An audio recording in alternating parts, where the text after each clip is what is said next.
Possibly. I'd put all of our eggs in one basket when it comes to situations like these. Wait, so you don't know who my daddy is? No. I believe you've already met our friend Smokey. He's under the Primogen Martin Meeks. Our Nosferatu brethren are ideal and exceptional at information and gossip trade. Their eyes and ears are everywhere. If you don't want it known, don't speak it aloud. I would like to say that this room is an exception. I will continue to believe so until I am proven otherwise. I won't place a curfew on you. You're not my children. You're grown individuals. Now go enjoy the nightlife. Be back here promptly tomorrow. First thing, I will meet you in my office. Can I ask a quick question? Yes. Where's good and not good to eat around here? Especially if you don't like. I heard what you said about not bringing it to your place. I get that. I respect your hospitality. Can you point us in a direction? Anything directly on the waterfront is mostly fair game. By that point, they're so far gone drunk, it doesn't matter. We let the very waterfront right along the river Thank be you. an open feed spot, but only that strip. If you start to go along a road or a path coming off of it, you're likely in someone else's territory. And I will say that extends for most of the French Quarter, so probably 5 to 6 blocks in every direction from here. You're probably going to step on someone's toes if you feed there. Fairground, you have some gangrel that use it to claim it. It's not actually claimed by anyone presently because it's so open. It's a bad place for a haven. It's too risky. If you get towards the dock and shipping yards, you might step on someone's toes there, but it's a little bit more open. City center specific, that's mostly Toreador and Ventrue area. It's got a lot of the well-to-do established operations in the area there. Buildings, brands, things like that. Avoid those obvious ones. If it's got a large name plastered on it, if it has a lot of stories in the building, it's probably somebody else's. If it looks derelict, you're likely safe. Also, word of advice, don't go too far into the park. It's not entirely ours. Thank you. Oh, you can pick off some around the university area currently under construction, but specifically the area under construction. The rest of it is owned by somebody else. That area is currently open though. Any questions? When we get presented, do we get somewhere to stay, or do we sort that ourselves? You will be expected to sort that yourselves. Once you've proven yourself, they will give you an area, or as they call it, a domain. It'll likely start off particularly small, and the more you continue to prove yourselves, the more area you can get. If Sounds you like a already plan. have a space, by the way, because I know some of you are local, I believe, if your space happens to be in someone else's domain, just let them know you're present. We understand that there are certain situations where you have lived in an area before.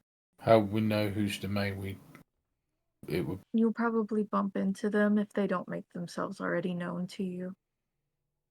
If you're really concerned about it, you can ask around. Just out of character, I don't know where Jules lives. Jules' family home is.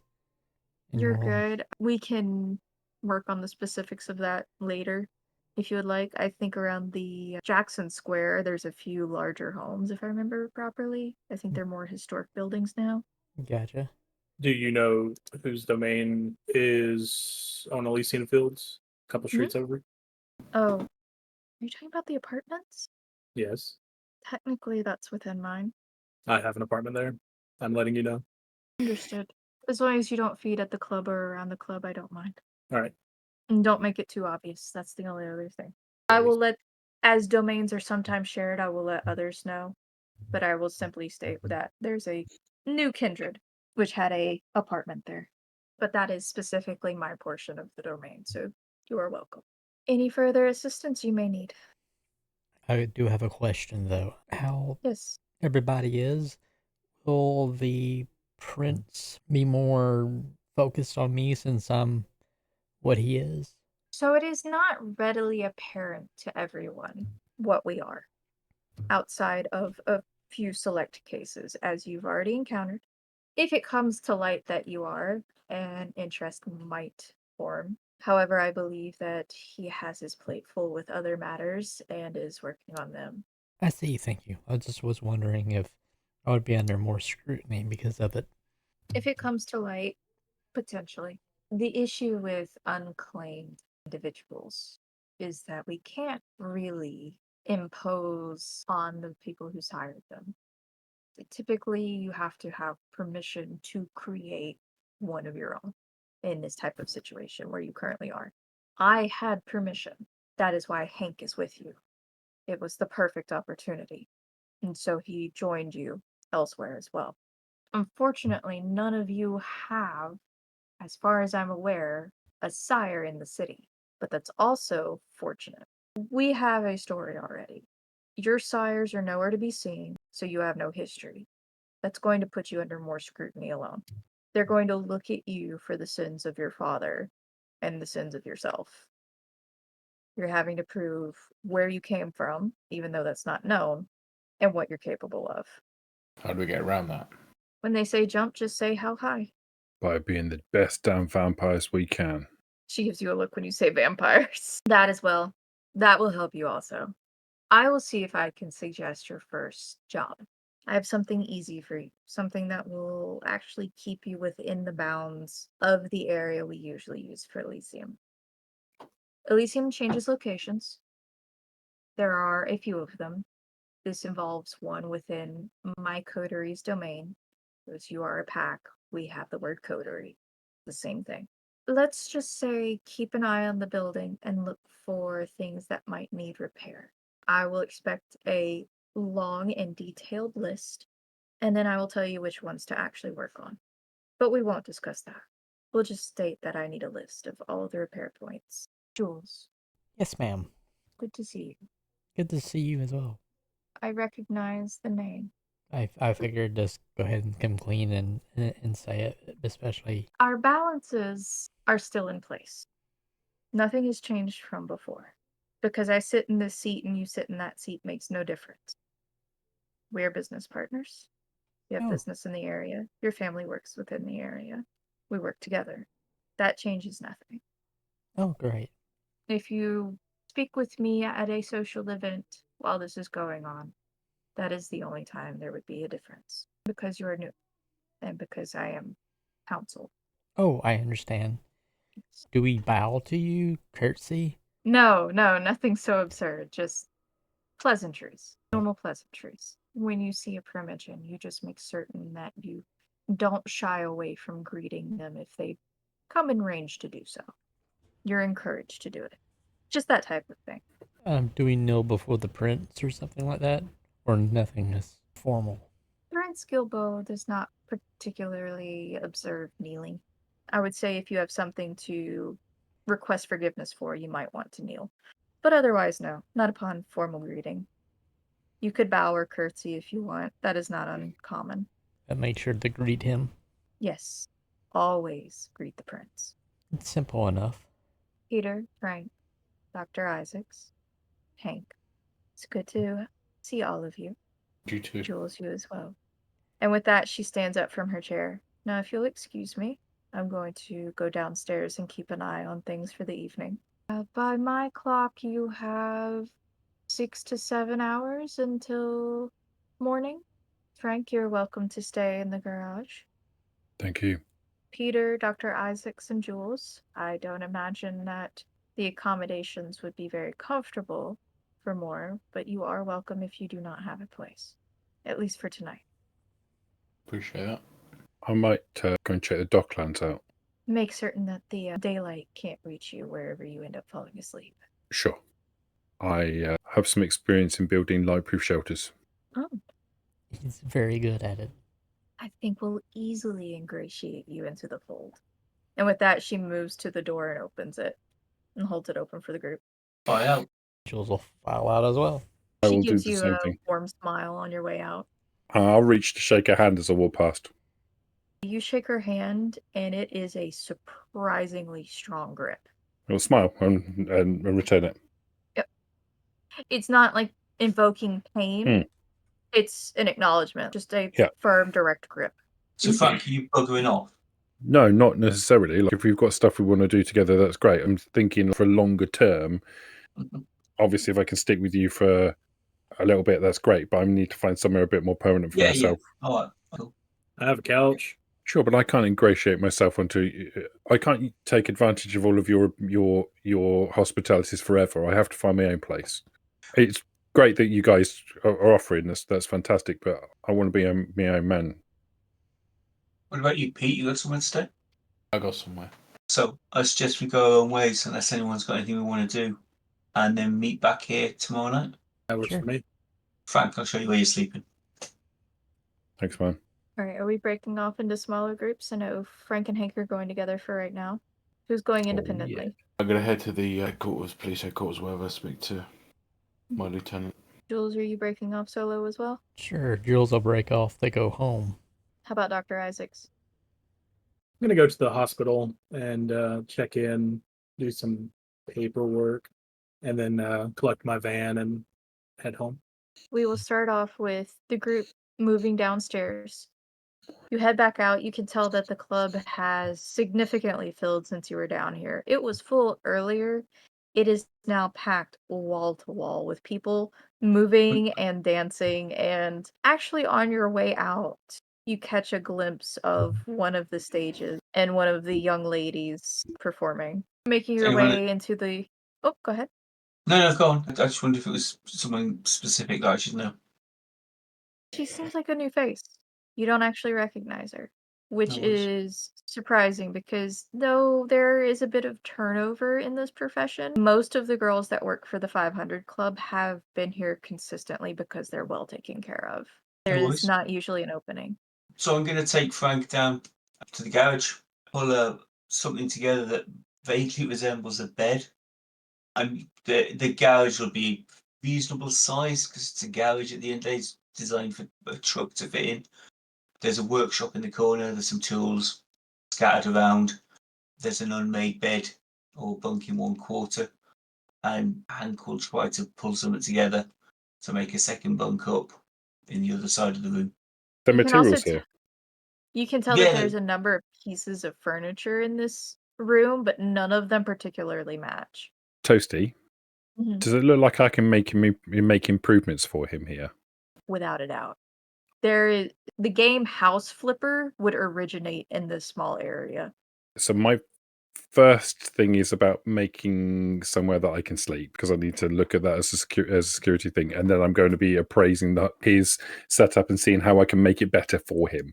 So I'm going to describe this a little bit more in detail. While the building front is very beautiful Spanish, French mixture of architecture for the 500 Club itself, the building that you're currently in is ramshackle. It's not a particularly designated building of the French Quarter. You can tell that its base is old. It's been rebuilt and probably destroyed 2 or 3 different times, but not properly. People have rebuilt random bits here and there with whatever was still laying around. You'll move a piece of particle board and you'll notice that it was actually covering a hole in the side of the wall. That's the type of situation you're in. So you have plenty of materials to work with, but you're taking away from one space that was possibly just covering or patching another to create what you need. And by hole in the wall, literally you have some brickwork foundation, some cement blocks here and there.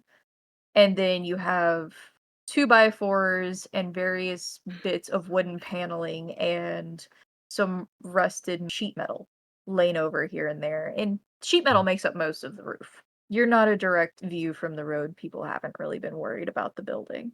It's also rent-free living. See what you have. Hank, I think I can do something with this.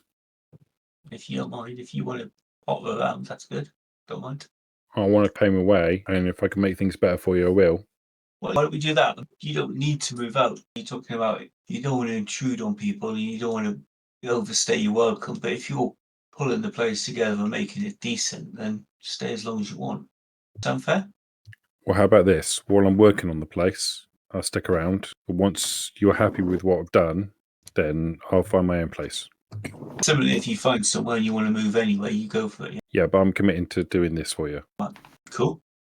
Yeah. I'm not going to leave half a job. No, fair enough. But if you do a bit and then that's it, you find somewhere else. Nothing half done, but you know what I mean. It'll be done. Yeah, it works for me. That being said, Frank, from you, I need 2 different roles. The first one I need is a Feed. craft intelligence. You can use your metalwork specialty, because I imagine that you are pulling some of the extra metal sheeting away where you can tell that it will likely not leave an opening. Probably needs some fixing afterwards, might get a leak, but it won't leave it open for light to come in. Your second one I need is a craft strength. First one, get 4. And we can just leave these at base 2 for right now. Does the second one get the benefit of my It does not metalwork? get the benefit of metalwork. You are currently working with the wood in the area that you find. So 4 for the first one, 6 for the second one.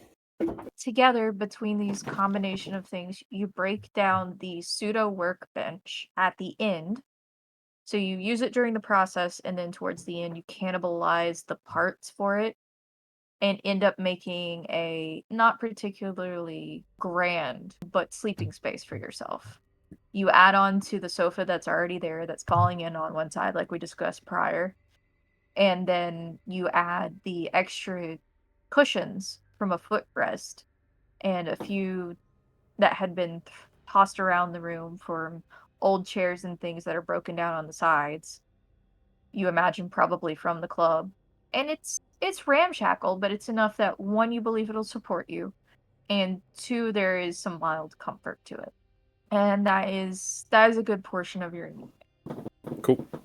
While he's doing that, I just want to go back into the club, make sure James is alright, and no one's been giving him a hard time while I've been away.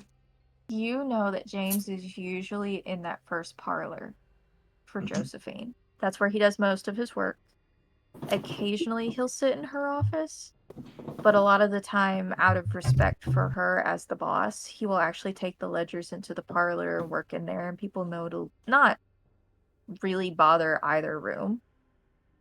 You didn't see him this evening. Or I might wander back into the bar, see if I can find Josephine and see if he's okay or if he's just not working tonight. And then I might just wander around. People I know, we make acquaintances, chat with different people, which is while Frank's hammering and sawing away. You see Josephine, she's kind of at the edge of the bar, not quite behind it, not quite in front of it. Just keeping an eye on the place right now. It's starting to pick up into the busiest part of the evening for the club. And she notices you, nods, and through your discussion, you find out. Oh, go ahead. No, please go on. I was just going to let you know that through your discussion, she's very polite, but when you mention James and looking for him, there's a little bit of a twinge to the business smile she's wearing. He hasn't been in for the past few nights. I told him to take some home rest. He got roughed up a little bit. One of the newer businesses on the block, they didn't like that he wasn't doing what they wanted. Let's be direct. He did exactly what they asked in a way that wouldn't get caught, and they weren't happy that it wasn't with what they thought should be. Basically, he didn't move it fast enough in their mind. How he does both books for us. So who are these people? It's honestly, it's actually a new dancing hall. They're trying to, currently they're renting out a space further down on Bourbon, more in the middle of the area. They think because they can rent the building that they're big shots, but their books are failing.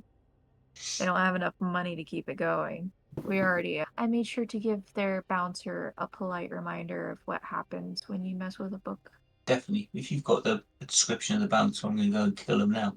Absolutely. For James, Absolutely. he's about your height, a little bit thinner, definitely not nearly as strong. Dark hair, short cut, trimmed. I imagine he probably failed getting into the services, and now he's doing a backup bruiser job.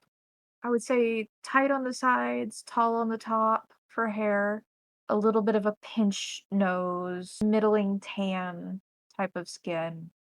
green eyes, has some terrible northern accent. I think northeastern. That's a good job you're American, Toasty. It's a good job you're American. I'm talking about terrible northeastern accents. No, I'm fully aware that we butcher everything we say. Well, no, it's because in the UK, my family's from the northeast, so Yeah, Oh. terrible northeast. And they have terrible accents, obviously. I didn't know that at all. I'm sorry. He is I had indeed no clue, a northern Phil. bastard. so I'm- American northeast accents being terrible, I take. So, but yeah. I'm so sorry. I didn't know. No, we're talking like really bad Boston accent. Okay, I'm going to go and see Frank and tell Hello. Frank that I am off to another club to beat the living daylights out of somebody. Would you like to join me? You are literally halfway through building your bed. Yeah, but kind of middle of something, man. Can I help you? Can you get it done quickly, or do you want to come and beat someone? Well, I was going to say half to death, but it's going to be all the way to death. Then come back and finish. It's your call, man. I just thought it's something you'd want to get involved with. How long is it going to take? Because I need to Ooh. get this finished before the sun comes up, no? Minutes. Yeah. Okay. You probably one punch.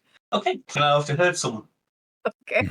Jump over to Peter then. Peter, you are headed towards the police HQ, correct? Yes. All right. It takes you about 20 minutes on foot to get there. And you notice, first thing, it is unbelievably busy. Most of the cars are out of the small parking lot. Mm-hmm. And you know that there is an overflow parking lot that you passed on your way there. That's predominantly empty as well. It's not even a busy season, but you can tell that because of the extra strain of the missing people and the uptick in crime in the city, the police have been tapped. Stepping in is absolute mayhem. There are 4 or 5 people in cuffs to wooden chairs in the front that are in the process of being booked or being brought back to be booked and put in cells. And it's very open air, so you have the entryway, a reception desk at the front that has 2 ladies seated behind it, a blonde and a brunette, both of them with very sharp attire. You can tell that they're wearing just the button-down blue jean work attire for the area because they have to get up and run around so often. And then their noses are in stacks of papers. This is a very familiar scene for you for the past few months. Mm-hmm. Beyond them, beyond a half wall, no official like door locking you, but it's like a partition wall, essentially. You can see the desks for the PD officers and the investigators. And you know your desk is in there. I'll just make my way through, nod to the desk staff, and wait to my desk if there's anything. They do a double take when they see you because it's been so long since they've seen you. And then you get a very, like, smile to see you before a paper stack falls over and they both start fussing about it. Like, at fault for it as they're trying to pick it up and put it back in proper order. Yeah, I just kind of ignore them.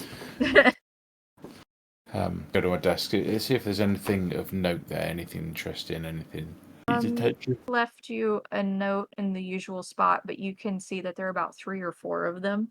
It looks like he started leaving you notes midway through the first week of when you disappeared. And some of them seem irrelevant by the time you flip through to the older ones. Looking through, the first one's like, "Stupid, where you at?" Next one's, "I'm starting to get a little worried here. Haven't heard from you. We gotta finish up this case. I'm doing all the paperwork. It's feeling like high school again." And then the third one is, "You're lucky I care about you. Check in soon." The very last one is actually folded in half and tucked under the others, so it drops to the floor when you pick them up. It's almost as though it was trying to be hidden under them. And for reference, these are under your desk lamp, like under the edge, so you just see like the edge of a post-it note almost. Picking it up, this one was definitely hidden. And it states, "Glad you checked in. Let me know when you're in town. We'll catch up. I did the paperwork for the past 2 cases. We need to get you signed in officially on the missing persons." And if you rummage through your desk, you notice that there is actually a folder in there, not in your handwriting, it's in Steve's, that has the details of several missing persons cases for you that have happened over the past month and a half. There's about 8. It's short details, no particularly in-depth detective work done on these just yet. And you can tell that it's large. It's part of a larger case, because if you look off to the side, you can see that one of the meeting rooms has been taken over, and they have some of these photos in there up on a board as well, among others. Side, where you would have your personal notes on the left hand on opening it, is another note from Steve. Okay. Do the people assigned to you. Check in on their details. If you can find their names, if they're not in here, let us know. When you get checked in, bring this folder in. Let them know I assigned it to you. Your Is new there anyone? task. Go on. Sorry, go ahead. Yeah. Current task head is Claude Turner. He's new. He's from out of town. He's got a lot of experience. And then you see number underneath it. Is there anyone in this folder? Any of the pictures of our group in the folder? Of your current group. Yeah.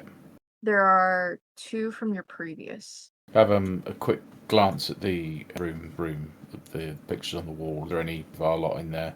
Sorry, could you repeat that for me, please? Yeah. I'm gonna have a glance over to the repurposed room, missing persons room now, and have a glance at the pictures that are up and see if there's any of the group or any of the pack up there. Over to the repurposed meeting room, you see a picture of Jules Fontenot. It's actually titled her full name with her nickname in the center. So it's Juliette Jules Fontenot. And it looks to be a year or 2 younger than she currently is. Very vibrant smile, just excited. And then you see a picture of Dr. Isaacs up there as well. And scanning there like this wall to wall. Everything except for the windows looking into the meeting room from the main room. It's just wall to wall pictures of missing people. So you're in here looking for a good 5-10 minutes. And then you see Frank. But you don't see Okay. one of Hank. Right.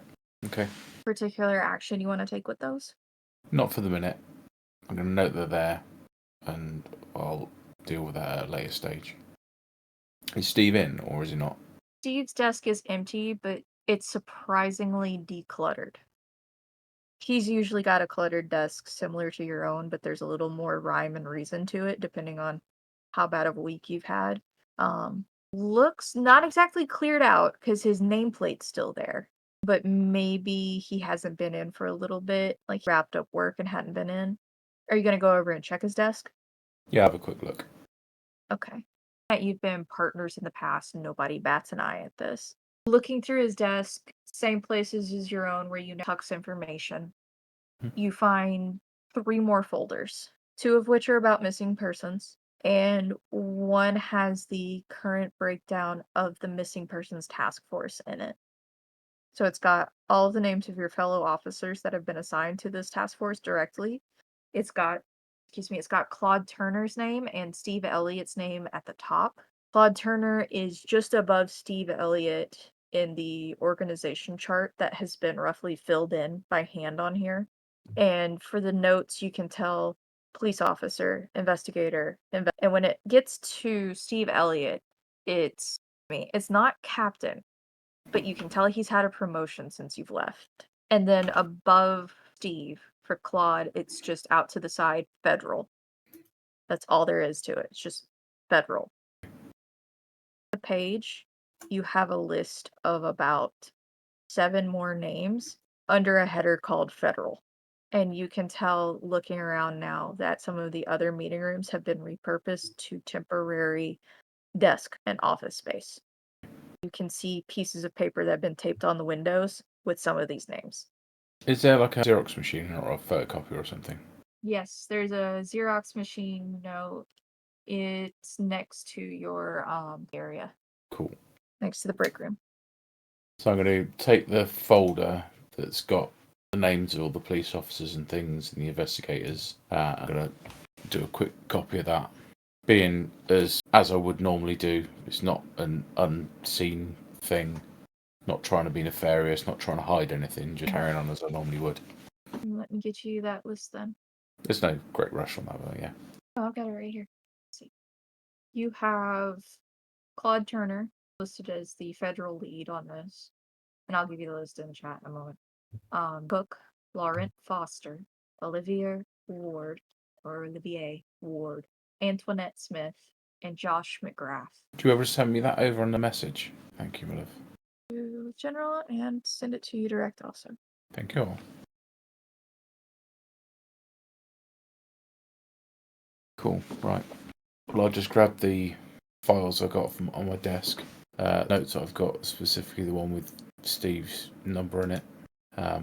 Copy I've just taken, and I'll head back out and head across to back to the club. Right, we'll jump to Jules then. Jules, you're pretty close to home right now. Okay. Guess she'll walk there. This is a, way to go. She'll make sure to go out the back way and everything. Yeah. Pass several individuals partaking of a familiar scented cigarette. Oh. There are pockets of these people along the French Quarter as you go. You can see them smiling, laughing, having a good time. Very open and welcoming. Do I have to make a little roll to resist? I think maybe so. A willpower roll for me, if you would. Okay, straight up willpower. You know what? I'll be generous. Let's do wits resolve. Okay, we'll resolve. Yeah, put it at a 3. Oh, okay. It's so tempting, but you're able to rein yourself in. You're more interested in getting home and seeing your husband and checking on the house and just maybe officially relaxing for the first time in a week or so for you. And also the possibility of needing to set up your room now and how to explain to your husband a couple of changes in the lifestyle you might be experiencing. You were a night owl before, but right, and so was he, but now she's really a night owl, so she's probably gonna have to keep him awake until, dawn. So she'll make her way there, and I like to imagine it's like those old-timey houses. I don't want to say plantation, but close to it. the craft style of the home, because this was a plantation era city, it does carry over. Unfortunately, the connotation of the word, but that is the style of the building. The old It Victorian. has tall Victorian, huge ceilings, large windows that wrap around the building for most of it from front to side, sometimes the whole building. And then you also have the columns, you have the typically 2-story home, a widow's walk on the top. And probably an attic. Absolutely an attic. You can see home from a distance. You round the corner, and there's just an elation in you that's hard to describe. It's like you've been away on a long trip, and finally you're going to be comfortable sleeping in your own bed again. Yeah, puppy. I don't imagine Romero. It's gated. One more time? It's gated. Like, got tall stone walls, and there's actually a wrought iron gate in the front and in the back. You also know that you wouldn't want to climb or hop the wall. Of the deterrence in the city, especially for homes in this area, and it's been historic for a while, is people would break bottles and adhere them to the top of the walls so that you wouldn't have people climbing over. I guess, do they have like a little guardhouse, I imagine? Somebody's usually outside keeping an eye on the gates in case someone comes around and linger a little bit too long. Not exactly a guardhouse, just a rotating watch. Yeah. She'll walk directly up to them. I'm gonna have to do Blush of Life. Yes. So, Alice check. Okay. I'm glad I have to eat the guard. Thankfully, you're not becoming a widow. Not yet, anyway. Technically, are you a widow? Death do you part? Anyway. Yeah. He's a widower, so. Let's walk up to him. Hi. Oh, Miss Fontenot. I was keeping an eye out for you. Yeah. Your husband said that you might be by today. Here, please, come on in. Oh, thank you. And you recognize them. This is James. Hi, James. How's the family? They're doing well. Thank you for asking. I actually took little Susan out for her 6th birthday just the other day. Oh, well, happy birthday to her. What'd you get her? Well, we actually stopped by one of your family's restaurants. Oh. So we got the full meal, and then I got her a couple of little dresses. She looks so adorable. Some new shoes. Her brother was a little bit jealous because, he's only 3 right now. He doesn't understand why he's not the focus. Yeah, grow into it, I'm sure. She's saying all this as she's like over and everything. Yeah, and closing the gate behind you and latching it and returning to his post. He will actually open the front door for you before he returns to watch. Thank you very much. Is he in right now? Yes, he's either in the drawing room or he's upstairs, probably pacing again. Oh, well, let's get this nervous Nettie calm down and all. Right? That's just between us. Oh, Anybody of else course, needs of course. some business. Oh, yeah. Well, enjoy the rest of your night. You too, Miss Fontenelle. Good to See you too, James. And then she'll, him close the door, I'm guessing. Yeah. And she'll head to the drawing room. And you do hear it lock behind you. Not in an ominous fashion, but in a due diligence, making sure it's actually locked Why type is of there way. boss music? Oh God, why is there a fog wall going up?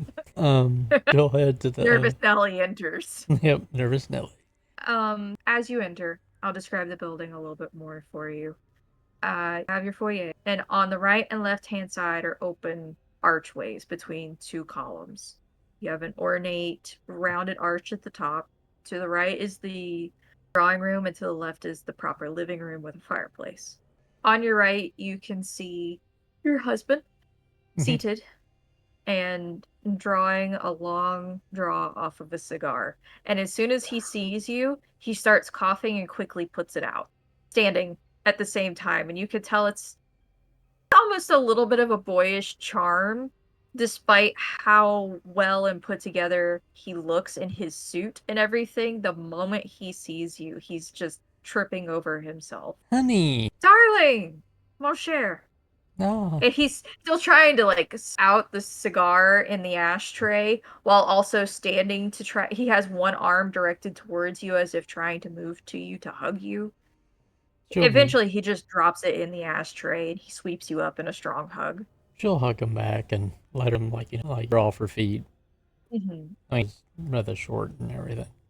He will pick you up, sweep you off of your feet. Not in a bear hug fashion, but in an actual like carry. Like he hugs you, realizes you're not resisting him hugging you, take a half step back and scoop you up and spin you around, and then carefully set you back down. He does not assault you with kisses, however. He is respectful from smothering you just yet. Thank God for that. There were a word more expressive than missing. That would be accurate. Well, I'm sorry, but I put you up in a little scare. I know you can take care of yourself. I hear it all the time, but it doesn't mean that I'm not going to be worried about you. Oh, that's great. It's nice to be missed and also loved and worried about. All of those things here. So why you gotta keep going? He says jokingly and pulls you over to sit with him on the sofa. And she'll sit and curl up beside him. Well, speaking of which, I might be going away again. You just got back so soon? Just joking. We missed your birthday. We might miss your anniversary. Oh, okay. Calms down and he leans back into the couch with you and starts to run a hand through your hair. She'll let him. So I met some interesting people while in California. Tell me about them. I want to hear all about your trip. Well, I met a doctor. He's pretty smart. A policeman. Oh, yeah. That's interesting group already, considering I think you said you had a little bit of partying. Yeah. Is he our kind of policeman? I think he is our kind of a policeman. So, I'm sure he's going to be very great to work with. Mm-hmm. And then there's this giant man, too, that likes to fix things. Have a use for that type around here. I thought I'd. Thank you for listening, and stay tuned for our next episode.